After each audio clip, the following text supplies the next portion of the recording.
मुतालबन मञता लाइ Benazir income support programme Sukkur लाड़काने डिवीज़न जे मुलाज़िमनि पारां सखर प्रेस क्लब ॿाहिरां एहतिजाजी मुज़ाहिरो करे धरणो हयो वियो। एहतिजाज में शामिल मुलाज़िमनि मुतालबनि जे हक़ में नारेबाज़ी पिणु कई। इन मौक़े ते मुज़ाहिरीन जी अॻवानी कंदड़ deputy director Zohaib Langah, deputy director Syed Masood Shah, deputy director Latif Junejo ऐं ॿियनि जो चवणु हो त 2008 में पीपल्स पार्टी जी हुकूमत दौरान बेनज़ीर इनकम सपोर्ट प्रोग्राम जो बुनियाद विधो वियो हो। पर उन वक़्त खां अॼु ताईं बेनज़ीर इनकम सपोर्ट प्रोग्राम में मुलाज़मत कंदड़ ऑफिसरनि ऐं ॿिए स्टाफ खे नई प्रोमोशन ॾिना विया आहिनि ऐं नई पेंशन समेत सर्विस बुक जारी थियो आहे, जॾहिं त कॉन्ट्रैक्ट ते ऐं कैंड्रन ते कम कंदड़ मुलाज़मनि खे पको नाहे कयो वियो।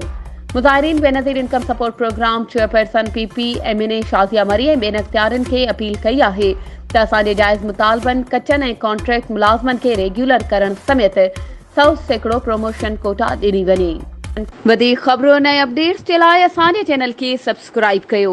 ऐं हा, बेल आइकन खे प्रेस करण न विसारिजो त जीअं असांजी हर नई अचण वारी वीडियो तव्हां ताईं पहुची